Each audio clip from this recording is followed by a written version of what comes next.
അസ്സലാമു അലൈക്കും വറഹ്മത്തുള്ളാഹി. പ്രിയപ്പെട്ട വിദ്യാർത്ഥികളെ, ഇന്ന് നമുക്ക് ഗുൽസാറെ ഉറുദുവിൽ പഠിക്കാനുള്ളത് 9ാമത്തെ പാഠമാണ്. ജിൻസ് ഗൈർ ഹഖീഖി എന്നാണ് അതിൻ്റെ ഹെഡിങ്. കഴിഞ്ഞ ദിവസം നമ്മൾ ഉറുദുവിലുള്ള പദങ്ങളെ രണ്ടെണ്ണമാക്കി തരം തിരിച്ചിരുന്നു. ഒന്ന് ജിൻസ് ഹഖീഖി, രണ്ട് ജിൻസ് ഗൈർ ഹഖീഖി. ജിൻസ് ഹഖീഖി എന്നാൽ എന്താണ് എന്ന് നിങ്ങൾക്കറിയാവുന്നതാണ്.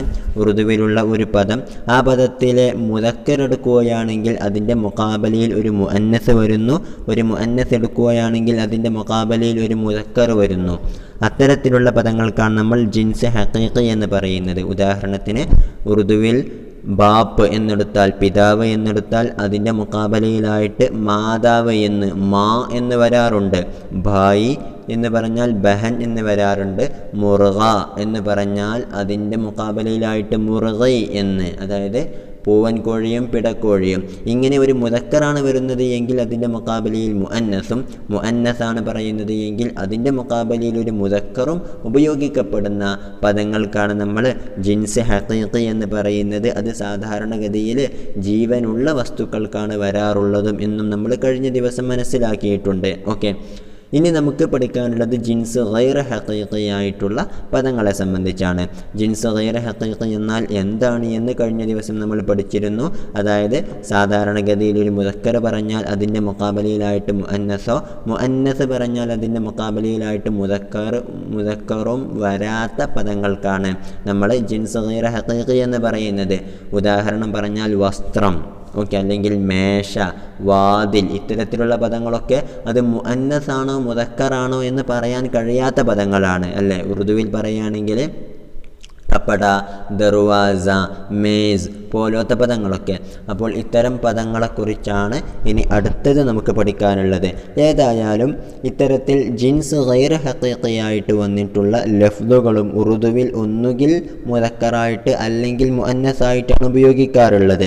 അപ്പോൾ അത്തരത്തിലുള്ള പദങ്ങളെ എങ്ങനെയാണ് നമ്മൾ മുദക്കറാണോ മുഅന്നസാണോ എന്ന് തിരിച്ചറിയുന്നത് എന്നുള്ള കാര്യമാണ് നമുക്ക് ഇനിയുള്ള പാഠങ്ങളിലായിട്ട് പഠിക്കാനുള്ളത്. ഓക്കെ, അപ്പോൾ അതിൽ മുദക്കറായിട്ട് വരുന്ന പദങ്ങൾക്കുണ്ടാകുന്ന പ്രത്യേകതകൾ എന്തൊക്കെയാണ് എന്നുള്ള വിഷയങ്ങളും മുഅന്നസായിട്ട് വരുന്ന പദങ്ങളെ എങ്ങനെ തിരിച്ചറിയാം എന്നുള്ള കാര്യങ്ങളുമാണ് നമുക്ക് പഠിക്കാനുള്ളത് എന്നർത്ഥം. ഏതായാലും കിതാബിലേക്ക് നോക്കുക.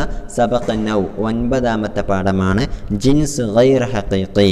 ജിൻസ് ഗൈർ ഹഖീഖിയെ കുറിച്ചാണ് നമുക്ക് പഠിക്കാനുള്ളത് എന്നർത്ഥം. ആദ്യമായിട്ട് മുദക്കറിനെ കുറിച്ചാണ് പറയാനുള്ളത്. അപ്പോൾ മുദക്കറായിട്ടുള്ള ജിൻസ് ഗൈർ ഹഖീഖി ആയിട്ടുള്ള പദങ്ങൾ എങ്ങനെയാണ് തിരിച്ചറിയുക എന്നുള്ള രൂപത്തിൽ ഒരു 6 ഖാഇദകൾ നമുക്ക് പഠിക്കാനുണ്ട്. അതിന് മുമ്പായിട്ട് ജിൻസ് ഗൈർ ഹഖീഖിയുടെ ഒരു താരീഫ് അവിടെ നൽകിയിട്ടുണ്ട്, ഒന്ന് ശ്രദ്ധിക്കുക. ജിസ് മുദക്കർ കെ മുഖാബൽ മേ, ഏത് മുദക്കറിൻ്റെയാണോ മുഖാബലയിൽ മുഅന്നസ്, മുഅന്നസും ആർ മുഅന്നസ് കെ മുഖാബൽ മേ, മുഅന്നസ് ആയിട്ടുള്ള പദത്തിൻ്റെ മുഖാബലയായിട്ട് മുദക്കർ ബി, മുദക്കറും മൗജൂദ് നഹോ, ഇല്ല എങ്കിൽ. ഓക്കെ, മൗജൂദ് എന്ന് പറഞ്ഞാൽ ഉണ്ട് എന്നാണ് അർത്ഥം.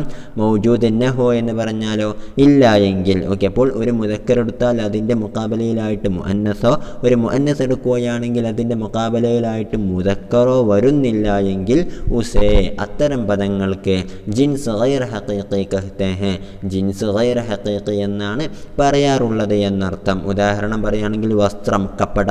ഓക്കെ, കപ്പട എന്ന് പറഞ്ഞാൽ അത് മുദക്കറാണ്. ഇൻഷാ അല്ലാഹ് അതിനെക്കുറിച്ച് ഇനി വരും. ഏതായാലും മുദക്കറായിട്ടുള്ള കപ്പട എന്നുള്ള പദം വന്നാൽ അതിൻ്റെ മുഅന്നസായിട്ട് ഒരു പദവും നമുക്കറിയൂല, അല്ലേ? അത്തരത്തിലുള്ള പദങ്ങൾക്കാണ് നമ്മൾ ജിൻസ് ഗൈർ ഹഖീഖി എന്ന് പറയുന്നത്. Jins ഗൈർ ഹഖീഖി ബേജാൻ അഷ്യാ may ഹോത്തി high, Jins ഗൈർ ഹഖീഖി ബേജാൻ അഷ്യാ may, ബേജാൻ എന്ന് പറഞ്ഞാൽ ജീവനില്ലാത്ത അഷ്യാ മേ വസ്തുക്കളിൽ ഹോത്തി ഹൈ ഉണ്ടാകുന്നു. ഓക്കെ, അപ്പോൾ നമ്മൾ കഴിഞ്ഞ ദിവസം ജിൻസ് ഹഖീഖിയെ കുറിച്ച് പറഞ്ഞിരുന്നു. അത് ജീവനുള്ള ജീവികളിലാണ് അത് വരാറുള്ളത് എന്ന്. അപ്പോൾ ജിൻസ് ഗൈർ ഹഖീഖി സാധാരണഗതിയിൽ വരാറുള്ളത് ജീവനില്ലാത്ത വസ്തുക്കളിലാണ്. ജൈസെ, ഇനി അല്പം ചില ഉദാഹരണങ്ങൾ പറയുകയാണ്. മുദക്കറായിട്ടുള്ള ജിൻസ് ഗൈർ ഹഖീഖിയിൽ പെട്ടിട്ടുള്ള ഒരു 4 പദങ്ങൾ: കുർത്ത, കലം, റൂമാൽ, ചഷ്മ. കുർത്ത എന്നാൽ പുരുഷന്മാരുടെ ഒരു വസ്ത്രത്തിനാണ് പറയുന്നത്. കലം എന്നാൽ പേന, റൂമാൽ തൂവാല. ഓക്കെ, ഹാൻഡ് കർച്ചീഫ് എന്നൊക്കെ പറയും. ചഷ്മ എന്നാൽ കണ്ണട. ഏതായാലും ഈ 4 വാക്കുകളും ബേജാനായിട്ടുള്ള ജീവനില്ലാത്ത വസ്തുക്കളാണ്. ഇവയെല്ലാം ഉറുദുവിൽ മുദക്കറായിട്ടാണ് ഉപയോഗിക്കാറുള്ളത്. ഓക്കെ, കാരണം ഈ 4നും ഒരു മുഅന്നസിനെ നമുക്ക് മുഖാബലയായിട്ട് കണ്ടെത്താൻ കഴിയൂല എന്നർത്ഥം. ഇനി അടുത്തത് മുഅന്നസ്. റോട്ടി, ടോപ്പി, ചപ്പൽ, ഘടി. റോട്ടി എന്നാൽ റൊട്ടി, ടോപ്പി എന്നാൽ തൊപ്പി, ചപ്പൽ എന്നാൽ എന്താണ് ചെരുപ്പ്, ഘടി എന്നാൽ ഘടികാരം, വാച്ച്. ഓക്കെ, ഈ 4 പദങ്ങളും ഉറുദുവിൽ എന്തായിട്ടാണ് മുഅന്നസായിട്ടാണ് സാധാരണഗതിയിൽ ഉപയോഗിക്കപ്പെടാറുള്ളത്. ഓക്കെ, ഇനിയാണ് നമ്മൾ നേരത്തെ സൂചിപ്പിച്ചിട്ടുള്ള ആ 6 ഖാഇദകൾ വരുന്നത്. ജിൻസ് ഗൈർ ഹഖീഖിയിൽ പെട്ടിട്ടുള്ള ചില പദങ്ങൾ കണ്ടാൽ അവ മുഅന്നസാണോ മുദക്കറാണോ എന്നറിയാനുള്ള അല്പം ചില മാർഗങ്ങളാണ് പറയുന്നത്. ആദ്യമായിട്ട് മുദക്കറാണ് എന്ന് മനസ്സിലാക്കാനുള്ള, മുദക്കറാണോ എന്ന് തിരിയാനുള്ള 6 അടയാളങ്ങൾ പറയുന്നു. ഒന്ന് ശ്രദ്ധിക്കുക. ഒന്നാമത്തത്, ഉറുദു के वो अल्फाज जिनके आखिर में अलिफ असली हो वो मुदक्कर होते हैं. ഓക്കെ, ഉറുദു के वो अल्फाज, ഉറുദുവിലുള്ള അത്തരത്തിലുള്ള പദങ്ങൾ. ജിൻകെ ആഖിർമേ, എത്തരത്തിലുള്ള പദങ്ങളാണെന്നാണ് അടുത്തത് കേട്ടോ. ജിൻകെ ആഖിർമേ, ഏതിൻ്റെ അവസാനത്തിലാണോ അലിഫ് അസ്ലി ഹോ, അസ്ലിയായിട്ടുള്ള അലിഫ് ഉള്ളത്, വോ മുദക്കർ ഹോത്തേ ഹേ, അത്തരത്തിലുള്ള പദങ്ങൾ മുദക്കറാണ് ആകാറുള്ളത് എന്നർത്ഥം. അതിൻ്റെ ഉദാഹരണം ജൈസെ, കപ്പട, ചൂൽഹ, ബാജ. ഈ 3 പദങ്ങളും ഒന്ന് ശ്രദ്ധിച്ചാൽ നമുക്ക് മനസ്സിലാക്കാൻ കഴിയും. അതിൻ്റെ ഏറ്റവും അവസാനം വന്നിട്ടുള്ളത് അലിഫാണ്. അലിഫ് അസ്ലിയാണല്ലേ, ഉറുദുവിൽ തന്നെയുള്ള അസ്ലിയായിട്ടുള്ള അലിഫാണ് അവിടെ കാണാൻ കഴിയുന്നത്.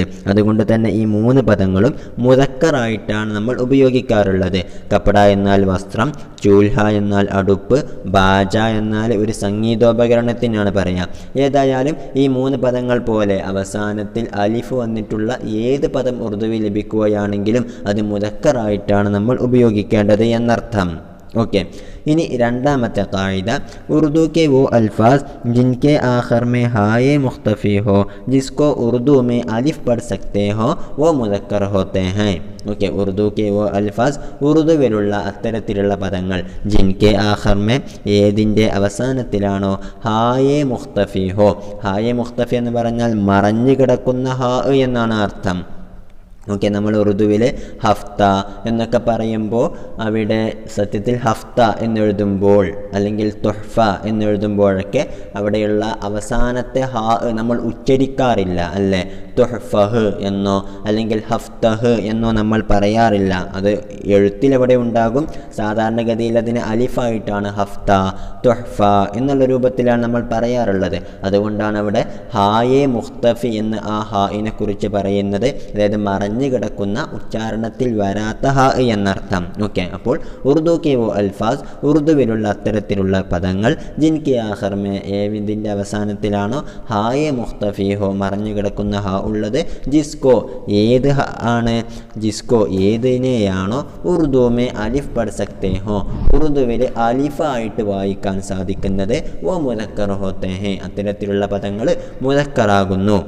ഓക്കെ ജൈസെ ഉദാഹരണത്തിന് ഷോല ഖഹ്ഖഹ ഹഫ്ത നിഷാന. ഷോല എന്നാൽ തീജ്വാല എന്നാണ് അർത്ഥം. ഖഹ്ഖഹ എന്നാൽ അട്ടഹാസം പൊട്ടിച്ചിരി. പിന്നെ ഹഫ്ത എന്നാൽ ആഴ്ച, നിഷാന എന്നാൽ ലക്ഷ്യം. ഏതായാലും ഈ 4 പദങ്ങളിലും അവസാനം വന്നിട്ടുള്ളത് നമ്മൾ നേരത്തെ സൂചിപ്പിച്ച ഹായെ മുഖ്തഫിയാണ്. അതായത് ഉച്ചാരണത്തിൽ വരാത്ത എന്നാൽ എഴുത്തിൽ ഉണ്ടാകുന്ന നമ്മൾ സാധാരണയായിട്ട് അലിഫായിട്ട് ഉച്ചരിക്കാറുള്ള ആ ഹാവുകളാണ്. ഇത്തരത്തിലുള്ള ഹാ അവസാനം വന്നിട്ടുള്ള എല്ലാ പദങ്ങളും ഉറുദുവിൽ മുദക്കറായിട്ടാണ് നമ്മൾ ഉപയോഗിക്കാറുള്ളത് എന്നർത്ഥം. ഇനി അടുത്തതായിട്ട് മൂന്നാമത്തെ ഖായിദ നോക്കാം. ഉറുദു के वो अल्फाज जिनके आखिर में अलिफ मकसूरा हो जिसको उर्दू में अलिफ से लिख सकते हो वो मुदक्कर होते हैं.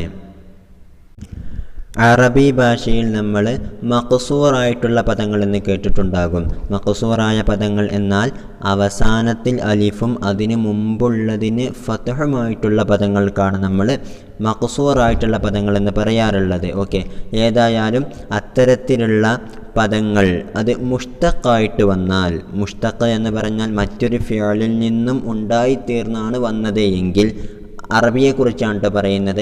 അങ്ങനെ അറബിയിൽ മറ്റൊരു ഫിഅലിൽ നിന്നും ഉണ്ടായിത്തീർന്ന പദങ്ങൾ അലിഫ് മഖ്സൂറയായിട്ട് ഉറുദുവിൽ ഉപയോഗിക്കുന്നുവെങ്കിൽ അത്തരത്തിലുള്ള പദങ്ങളും എന്തായിരിക്കും? മുദക്കറായിട്ടായിരിക്കും ഉപയോഗിക്കുന്നത് എന്നർത്ഥം. അതാണ് അടുത്തത്. ഉറുദു കെ വോ അൽഫാസ്, ഉറുദുവിലുള്ള അത്തരത്തിലുള്ള പദങ്ങൾ. ജിൻകെ ആഖർ മേ, ഏതിൻ്റെ അവസാനത്തിലാണോ അലിഫ് മഖ്സൂറ ഹോ.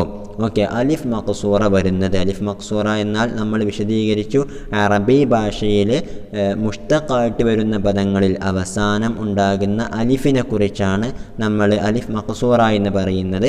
ഏതായാലും അത്തരത്തിലുള്ള പദങ്ങൾ ഉറുദുവിലും നമ്മൾ ഉപയോഗിക്കുകയാണ് എങ്കിൽ ആ പദങ്ങളും നമ്മൾ മുദക്കറായിട്ടാണ് ഉപയോഗിക്കേണ്ടത്. ഓക്കെ, അപ്പോൾ ജിൻകെ ആഖർ മേ അലിഫ് മഖ്സൂറ ഹോ, ജിസ്കോ ഏതിനെയാണോ ഉറുദുവിൽ അലിഫ് സെ ലിഖ് സക്തേ ഹോ, അലിഫായിട്ട് എഴുതാൻ കഴിയുന്നത്, വോ മുദക്കർ ഹോത്തേ ഹേ, അത്തരത്തിലുള്ള പദങ്ങളും മുദക്കറായിട്ടാണ് ഉപയോഗിക്കാറുള്ളത് എന്നർത്ഥം. ഉദാഹരണത്തിലേക്ക് കടക്കാം. ജയ്സെ അഖ്സ, മുസല്ല, മുസ്തഫ. ഈ അഖ്സ എന്നുള്ള പദവും മുസല്ല എന്നാലും മുസ്തഫ എന്നാലും ഇവയെല്ലാം അറബിയിൽ നിന്നും ഉറുദുവിലേക്ക് വന്നതാണല്ലേ. അഖ്സ എന്നാൽ അങ്ങേയറ്റം, മുസല്ല നിസ്കരിക്കുന്ന സ്ഥലം, മുസ്തഫ തിരഞ്ഞെടുക്കപ്പെട്ടവൻ എന്നൊക്കെയാണ് അർത്ഥം. ഏതായാലും ഇവയെല്ലാം മറ്റൊരു പദത്തിൽ നിന്നും മുഷ്തഖായിട്ടുള്ള പദങ്ങളാണ് അറബി ഭാഷയിൽ. ഓക്കെ, അവയെല്ലാം ഉറുദുവായിട്ട് ഉപയോഗിക്കുന്നുവെന്ന് മാത്രം. അപ്പോൾ ഇത്തരത്തിലുള്ള പദങ്ങളും നമ്മൾ എന്തായിട്ടാണ് ഉപയോഗിക്കാറുള്ളത്? മുദക്കറായിട്ടാണ് ഉറുദുവിൽ ഉപയോഗിക്കാറുള്ളത്. ഏതായാലും മുസ്തഫ എന്നതിന് ശേഷം നമുക്ക് ഹിന്ന എന്നുള്ള പദവും കൂടി കാണാം. ഹിന്ന എന്നുള്ളത് സത്യത്തിൽ ഇവിടെ വരുന്നതല്ല. ഹിന്ന എന്ന് പറഞ്ഞാൽ മൈലാഞ്ചി എന്നാണ് അർത്ഥം. പക്ഷേ അത് നമ്മൾ ഇവിടെ പറയേണ്ടതില്ല, കാരണം അതെന്തല്ല, മുഷ്തഖായിട്ടുള്ള പദമല്ല എന്നർത്ഥം. ഓക്കെ, ഇനി നാലാമത്തെ ഖായിദ നോക്കുക. ഉറുദു മേ മുസ്തഅമിൽ പഹാഡോ ഓർ ഷഹറോ കെ നാം മുദക്കർ ഹോത്തെ ഹൈ. ഓക്കെ, ഉറുദു മേ മുസ്തഅമിൽ ഉറുദുവിൽ ഉപയോഗിക്കപ്പെടുന്ന പഹാഡോ, പഹാഡ് എന്ന് പറഞ്ഞാൽ പർവ്വതം എന്നാണ് അർത്ഥം.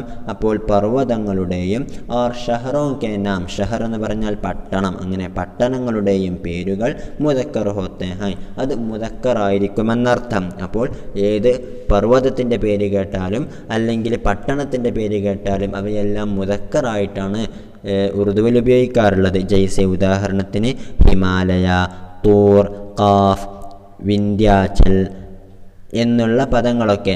ഏതായാലും ഈ നാലെണ്ണവും എന്താണ്? ഓരോ പഹാഡുകളുടെ, ഓരോ പർവ്വതങ്ങളുടെ പേരുകളാണ്. ഇവയെല്ലാം നമ്മൾ ഉറുദുവിൽ മുദക്കറായിട്ടാണ് ഉപയോഗിക്കേണ്ടത് എന്നർത്ഥം. ഇനി അടുത്തതായിട്ട് ചില പട്ടണങ്ങളുടെ പേരാണ്. ഡൽഹി, അലഹബാദ്, കാലിക്കറ്റ്, മഞ്ചേരി. ഓക്കെ, ഈ നാല് പദങ്ങളും ഓരോ പട്ടണങ്ങളുടെ പേരാണ്. അതുകൊണ്ട് തന്നെ അവയും നമ്മൾ മുദക്കറായിട്ടാണ് ഉപയോഗിക്കേണ്ടത് എന്നർത്ഥം. ഓക്കെ, ഇനി അഞ്ചാമത്തെ ഖായിദ. മഹീനോ और दिनों के नाम जुमेरात के अलावा मुदक्कर इस्तेमाल किए जाते हैं. ഉറുദുവിൽ മഹീനോ, മഹീന എന്ന് പറഞ്ഞാൽ മാസം, മഹീനോ എന്നാൽ മാസങ്ങൾ. അപ്പോൾ മഹീനോ മാസങ്ങളും, ഓർ ദിനോ കെ നാം ദിവസങ്ങളുടെയും പേരുകൾ, ജുമാറാത്ത് കെ അലാവ, ജുമാറാത്ത് എന്ന് പറഞ്ഞാൽ വ്യാഴാഴ്ച, അപ്പോൾ വ്യാഴാഴ്ച ഒഴികെയുള്ള ദിവസങ്ങളുടെയും എല്ലാ മാസങ്ങളുടെയും പേരുകൾ മുദക്കർ ഇസ്തിഅമാൽ കിയേ ജാത്തെ ഹൈ, മുദക്കറായിട്ടാണ് ഉപയോഗിക്കപ്പെടുന്നത് എന്നർത്ഥം. ഓക്കെ, അതിൻ്റെ ഉദാഹരണം ജയ്സെ ഷഅബാൻ, ബൈസാഖ്, ജനുവരി, ഇത്വാർ, മംഗൾ, ജുമുഅ. ഓക്കെ, ഷഅബാൻ മാസം നമുക്കറിയാം. ബൈസാഖ് എന്ന് പറഞ്ഞാൽ നമ്മൾ മലയാളത്തിൽ സാധാരണ മേടം എന്നുള്ള മാസം പറയാറുണ്ടല്ലോ. ഓക്കെ, മേടം, ഇടവം, മിഥുനം, കർക്കിടകം എന്നാണല്ലോ നമ്മൾ പറയാറുള്ളത്. ഏതായാലും ആ മേടം മാസത്തിന് ഉത്തരേന്ത്യയിൽ പറയുന്ന, ഉറുദുവിൽ പറയുന്ന പേരാണ് ബൈസാഖ് എന്നുള്ളത്. ഓക്കെ, ജനുവരി എന്നാൽ നമുക്കറിയാം ഇംഗ്ലീഷിലെ ആദ്യ മാസമാണ്. ഇത്വാർ എന്നാൽ ഞായറാഴ്ച എന്നാണ് അർത്ഥം. മംഗൾ എന്നാലോ, മംഗൾ എന്നാൽ ചൊവ്വാഴ്ച. ജുമുഅ എന്നാൽ വെള്ളിയാഴ്ച.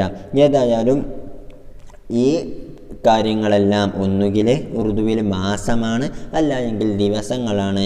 ഇവയെല്ലാം നമ്മൾ ഉറുദുവിൽ ഉപയോഗിക്കാറുള്ളത് മുദക്കറായിട്ടാണ് എന്നർത്ഥം.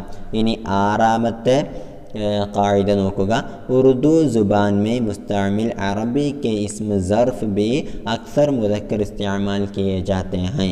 ഉറുദു जुबान में, ഉറുദു ഭാഷയിൽ മുസ്തഅമിൽ ഉപയോഗിക്കപ്പെടുന്ന അറബിക്ക് ഇസ്മു സർഫ് ബി, അറബി ഭാഷയിലെ ഇസ്മുൽ ളർഫുകൾ, ഇസ്മുൽ ളർഫ് എന്ന് പറഞ്ഞാൽ അങ്ങനെ ചെയ്യുന്ന സ്ഥലം എന്നുള്ള അർത്ഥത്തിലുള്ള കാര്യങ്ങൾക്കാണ് പറയുക. ഓക്കെ, അപ്പോൾ ഇസ്മുൽ ഉർഫ് ബി ഇസ്മുൽ ഉർഫുകളും അക്സർ അധികമായിട്ടും മുദക്കർ ഇസ്തിഅമാൽ കിയെ ജാത്തെ ഹെ, മുദക്കറായിട്ടാണ് ഉപയോഗിക്കപ്പെടാറുള്ളത്. അപ്പോൾ ഉറുദു ഭാഷയിൽ നമ്മൾ സാധാരണഗതിയിൽ അറബിയിൽ നിന്നും എടുക്കുന്ന ചില ഇസ്മു സർഫുകളുണ്ട്.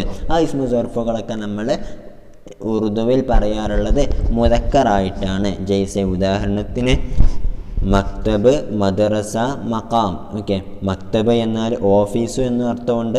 എന്നല്ല, ഉത്തരേന്ത്യയിലൊക്കെ സാധാരണഗതിയിൽ മദ്രസക്ക് വരെ മക്തബ് എന്നാണ് പറയാറുള്ളത്. മദ്രസ എന്നാൽ നമുക്കറിയാം പഠിക്കുന്ന സ്ഥലം, സ്കൂൾ എന്നൊക്കെയുള്ള അർത്ഥമാണ്. മഖാം എന്ന് പറഞ്ഞാൽ സ്ഥലം. ഓക്കെ, ഈ 3 പദങ്ങളും അറബിയിലുള്ള പദങ്ങളാണ്. അവ ഉറുദുവിലും ഉപയോഗിക്കാറുണ്ട് എന്ന് മാത്രം. കൂടാതെ ഇവയെല്ലാം ഇസ്മു സർഫുകളുമാണ്. അതുകൊണ്ട് തന്നെ ഇത്തരത്തിലുള്ള പദങ്ങളും നമ്മൾ മുദക്കറായിട്ട് ഉറുദുവിൽ ഉപയോഗിക്കേണ്ടത് എന്നർത്ഥം. ഇനി അടുത്തത് നമ്മൾ ഈ പാഠഭാഗത്ത് പഠിച്ചിട്ടുള്ള അല്പം ചില വാക്കുകളും അതിൻ്റെ അർത്ഥങ്ങളും ഒന്നുകൂടെ നമുക്കൊന്ന് പരിചയപ്പെടാം. ഒന്നാമത്തേതായി റൂമാൽ എന്നാൽ തൂവാല, ചഷ്മ കണ്ണട, ഘടി ഘടികാരം, വാച്ച്, ചൂൽഹ അടുപ്പ്, ബാജ ഒരു സംഗീതോപകരണം, ഷോല തീജ്വാല, ഖഹ്ഖഹ അട്ടഹാസം പൊട്ടിച്ചിരി, നിശാന ലക്ഷ്യം. പിന്നെ അത് കഴിഞ്ഞിട്ട് ഭൈസാഖ് എന്ന് പറഞ്ഞാൽ മേടം എന്നാണ് പറയുക. ഓക്കെ, മംഗൾ ചൊവ്വാഴ്ച. ഇതോടുകൂടെ നമ്മൾ ഇതിൽ പഠിച്ചിട്ടുള്ള വാക്കുകളും കഴിഞ്ഞു. അസ്സലാമു അലൈക്കും വറഹ്മത്തുള്ളാഹി വബറകാതുഹു.